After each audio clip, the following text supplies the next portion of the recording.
Assalamualaikum warahmatullahi wabarakatuh. Perkenalkan, nama saya Joy Digna. Saya berasal dari kelas 1A Teknologi Laboratorium Medik Universitas Abdurrahman. NIM saya 1913453030. Nah, jadi di video kali ini saya menjelaskan sedikit tentang dinamika historis konstitusional, sosial politik, kultural, serta konteks penegakan hukum yang berkeadilan. Nah, teman-teman pasti sudah tahu bahwa negara kita ini merupakan negara hukum, yang artinya semua penyelenggaraan kewarganegaraannya, pemerintahan, kemudian masyarakatnya itu didasarkan atas hukum dan bukan oleh kekuasaan belaka. Nah, pernahkah teman-teman berpikir jika suatu masyarakat atau suatu negara itu tidak ada hukum? Mungkin teman-teman memiliki pernyataan yang berbeda-beda. Ada mungkin yang menyatakan kalau misalnya kita tidak ada hukum, hidup kita akan kacau, tidak tentram, terjadi konflik, dan sebagainya. Kemudian, mungkin ada juga teman-teman yang menyatakan bahwa jika kita tidak ada hukum, mungkin hidup kita akan baik-baik saja, akan berjalan dengan semestinya. Jadi, hukum ini bertujuan untuk mengatur dan menertibkan kehidupan masyarakat. Nah, supaya tercapainya ketertiban dari masyarakat ini, maka hukum harus dilaksanakan atau ditegakkan secara konsekuen. Nah, dalam hal ini, sebenarnya pada dasarnya tujuan penegakan hukum itu untuk menertibkan kehidupan masyarakat dan menyatakan kepastian hukum kepada masyarakat supaya masyarakat merasa bahwa hak-haknya itu terlindungi. Nah, untuk menjalankan hukum sebagaimana mestinya ini, maka negara kita telah membentuk lembaga hukum dan lembaga peradilan. Nah, teman-teman bisa lihat slide yang berikutnya.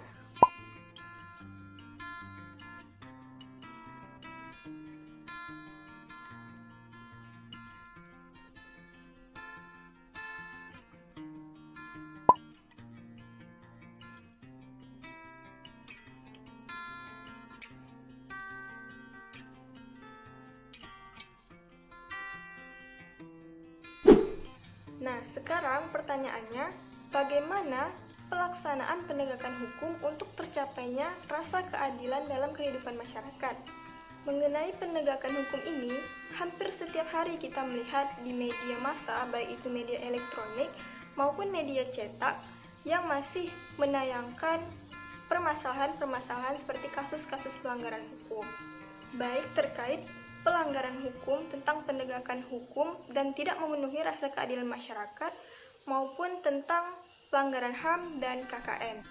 Sejumlah permasalahan kehidupan bermasyarakat, berbangsa, dan bernegara berikut ini adalah contoh beberapa kasus yang terkait dengan penegakan hukum. Yang pertama itu masih terdapat orang-orang atau masyarakat, terutama oknum terkhusus yang masih menjalankan tindak korupsi, masih melakukan premanisme dan lain sebagainya. Kemudian negara kita ini masih memiliki peluang konflik yang besar seperti SARA, tawuran, pelanggaran HAM, dan lain sebagainya. Maraknya kasus-kasus ketidakadilan sosial yang belum diselesaikan dengan tuntas dan ditangani dengan baik. Penegakan hukum yang lemah seperti pisau yang tajam ke bawah tetapi tumpul ke atas. Kemudian, pelanggaran wajib pajak atas penegakan hukum dalam bidang perpajakan.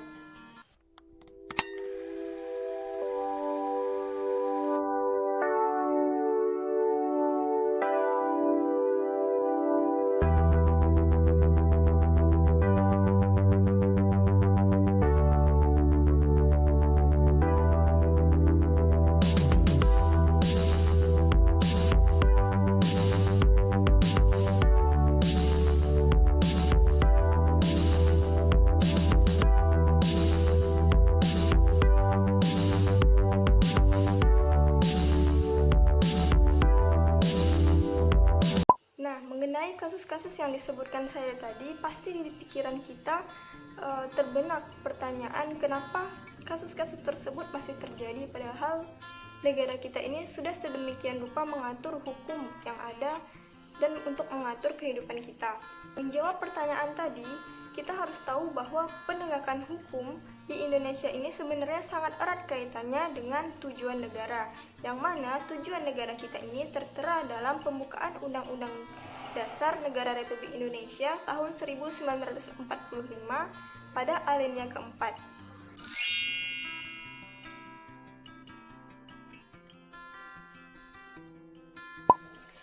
Persoalannya di sini, penegakan hukum di Indonesia masih dipandang sangat lemah.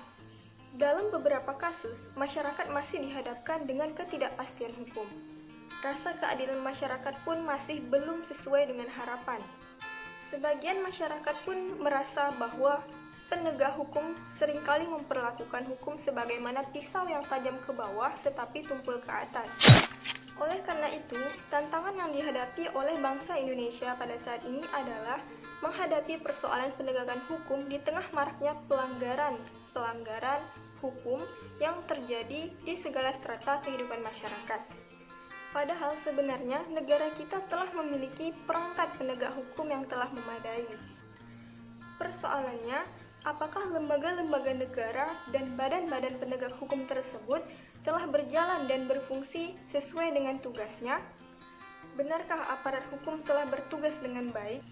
Di era globalisasi yang penuh dengan iklim materialisme ini, banyak tantangan yang dihadapi oleh penegak hukum. Mereka harus memiliki sifat baja, berakhlak mulia, dan karakter kuat dalam menjalankan tugasnya. Jadi dalam hal ini, aparat penegak hukum ini harus kuat terhadap cobaan, ujian, maupun godaan yang akan menjatuhkan wibawanya sebagai penegak hukum. Contohnya, penegak hukum ini harus kuat terhadap godaan dari oknum-oknum tertentu yang mencoba menyuapnya. Selain itu juga, pemerintah juga perlu melakukan upaya preventif dalam mendidik warga negaranya, kemudian juga diperlukan pembinaan kepada aparat-aparat hukum secara terus-menerus. Nah, apabila hal ini telah dilakukan, maka jika suatu saat ada warga negara yang mencoba untuk melakukan pelanggaran hukum, maka diharapkan aparat penegak hukum ini bekerja secara profesional dan berkomitmen untuk menegakkan hukum. Baiklah teman-teman, itu tadi sedikit penjelasan dari saya. Apabila terjadi kesalahan kata, saya mohon maaf. Akhir kata, Assalamualaikum warahmatullahi wabarakatuh.